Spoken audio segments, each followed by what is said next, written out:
11th admission 2025 या फिर inter admission 2025-27, जाहिर सी बात है इसके लिए फर्स्ट मेरिट लिस्ट आ चुका है। एडमिशन की प्रक्रिया चल रही है। 28 जून 2025 तक 11th एडमिशन कराने का लास्ट डेट रखा गया है।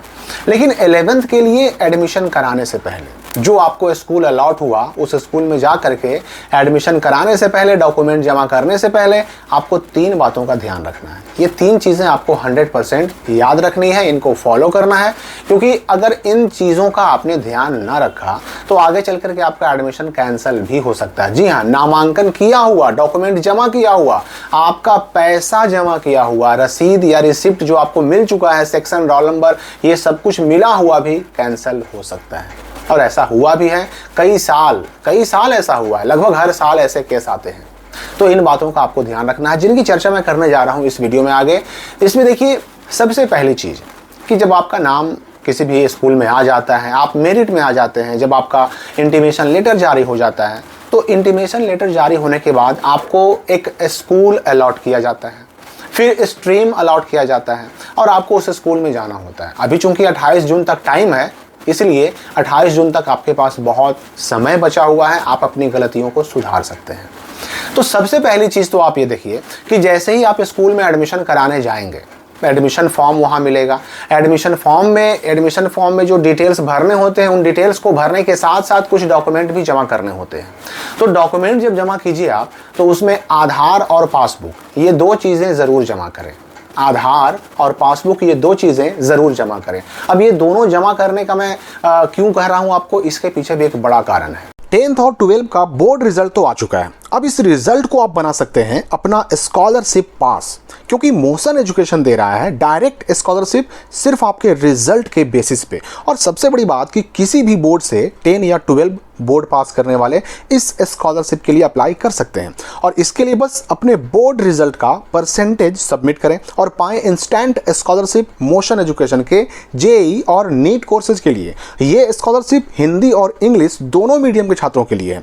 अब सवाल ये उठता है कि ये स्कॉलरशिप मिलेगा कितना, तो वो डिपेंड करता है आपके बोर्ड परसेंटेज पर।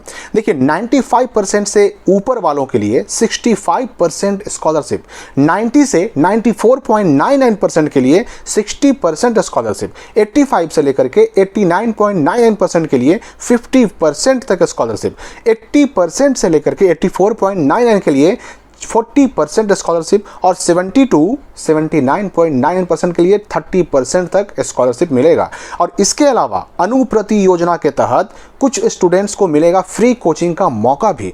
तो अपने रिजल्ट के बेसिस पे स्कॉलरशिप पाने के लिए अभी अप्लाई करें। इसका लिंक आपको डिस्क्रिप्शन में मिल जाएगा। और फिर यही नहीं, आप मोशन एजुकेशन के वेबसाइट पर जाकर के भी अपना रिजल्ट का परसेंटेज सबमिट कर सकते हैं। और अगर आप एक डिसिप्लिन्ड और रिवॉर्ड बेस्ड स्टडी सिस्टम ढूंढ रहे हैं तो अनुशासन बैच जरूर चेक करें। कोटा के क्लासरूम अब आपके घर से with daily rewards up to 100। तो अभी डिस्क्रिप्शन में दिए गए लिंक पर जाइए और अपने 10 या 12 बोर्ड का परसेंटेज सबमिट करें और पाएं जबरदस्त स्कॉलरशिप मोशन एजुकेशन के साथ। आपको पता होगा कि बिहार का जो शिक्षा विभाग है, बिहार की जो शिक्षा व्यवस्था है, उसमें एक बहुत ही रिवॉल्यूशनरी स्टेप लाया गया जिसको हम कहते हैं ई शिक्षा कोष।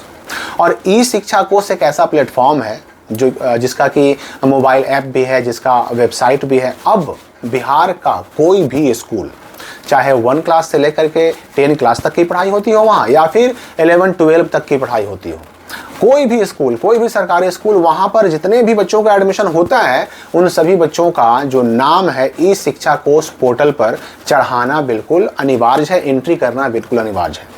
अगर आप आधार जमा नहीं कीजिएगा तो बिना आधार के आपका नाम ई शिक्षा कोष के पोर्टल पर जुड़ेगा नहीं। और ई शिक्षा कोष के पोर्टल पर नहीं जुड़ेगा तो आगे चल करके लगभग जितने काम शिक्षा विभाग के होते हैं स्टूडेंट से जुड़े हुए, वो सारे के सारे ई शिक्षा कोष से ही होने हैं।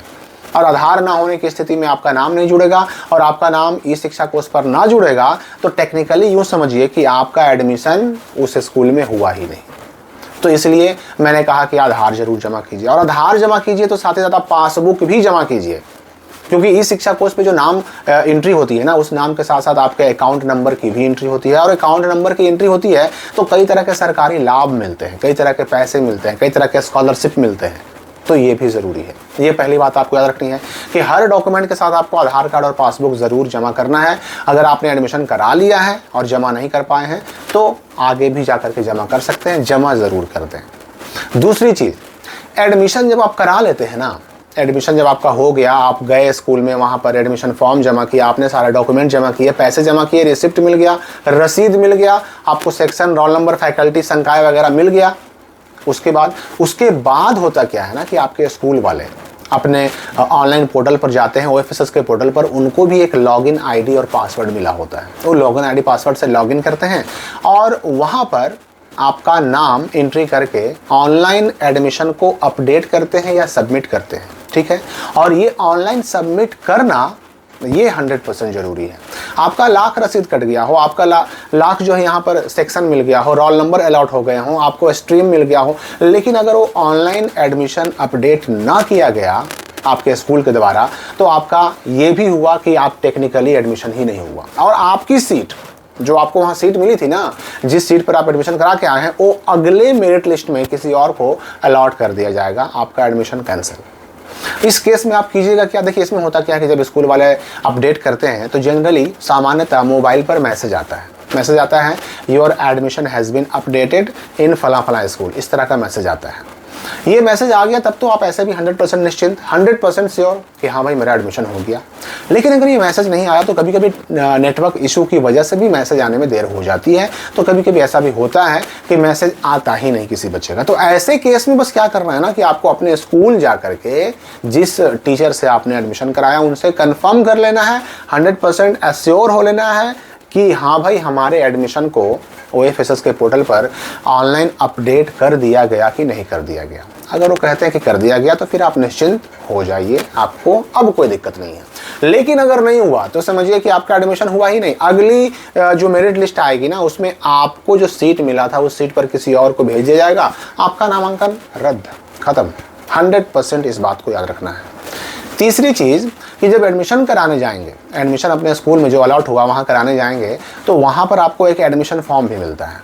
एडमिशन फॉर्म में आपको अपना सब्जेक्ट चुनना पड़ता है, क्योंकि भाई अभी तक तो आपने केवल OFSS के पोर्टल से स्ट्रीम चुना है, आर्ट्स, साइंस, कॉमर्स, आपने केवल स्ट्रीम चुना है, सब्जेक्ट तो नहीं चुना ना। आर्ट्स में आपको ठीक है आर्ट्स ही चाहिए, तो आर्ट्स में कौन कौन सब्जेक्ट पढ़ने हैं, 5 कंपलसरी सब्जेक्ट होते हैं। साइंस है तो साइंस में कौन कौन सब्जेक्ट आपको चाहिए, 5 कंपलसरी सब्जेक्ट कौन कौन होना चाहिए, या फिर कॉमर्स में, ये चुनने का मौका मिलता है आपको एडमिशन फॉर्म में। जब स्कूल में जाइएगा तो वहाँ मिलेगा एडमिशन फॉर्म। एडमिशन फॉर्म में आप अपने हिसाब से सब्जेक्ट जरूर चुनिए, जिसमें 2 लैंग्वेज सब्जेक्ट होता है और 3 जो है ना इलेक्टिव सब्जेक्ट होते हैं। तो अब यहाँ पर ये आपको याद रखना है कि ठीक है अभी आपने एडमिशन फॉर्म में सब्जेक्ट तो चुन लिया, लेकिन ऐसा नहीं कि जो सब्जेक्ट चुन लिया अब वही सब्जेक्ट आपका बिल्कुल इंटर के एग्ज़ाम 2027 तक रहेगा, नहीं।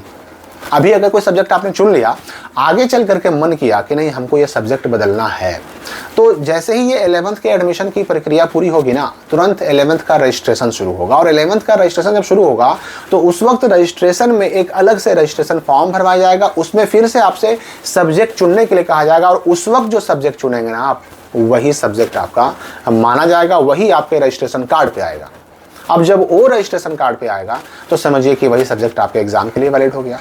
लेकिन अगर किसी कारण से रजिस्ट्रेशन कार्ड में भी आए हुए सब्जेक्ट को अगर आप चेंज करना चाहें तो उसका भी मौका मिलता है, उसके लिए डमी आता है, उसके लिए आगे वीडियो आएंगे। फिलहाल के लिए आप याद रखिए कि आप जो एडमिशन फॉर्म पे सब्जेक्ट चुन लेते हैं वो भी आप आगे बदल सकते हैं, कोई प्रॉब्लम नहीं है। बस नहीं आगे बदलता है तो स्ट्रीम नहीं बदलता है, स्कूल नहीं बदलता है, बाकी सब्जेक्ट वगैरह को चेंज करने का मौका मिलता है। तो इन 3 बातों का ध्यान रखिए। 11th एडमिशन की प्रक्रिया से जुड़े हुए और भी बहुत सारे जो डाउट आपके सामने आ रहे हैं लगातार, मैं उनका लगातार जवाब दे रहा हूं। कमेंट करके हमें बताइए कि आप किस स्ट्रीम से हैं, साइंस में है, आर्ट्स में है, कॉमर्स में है। हम मिलेंगे अगली वीडियो में नए अपडेट के साथ।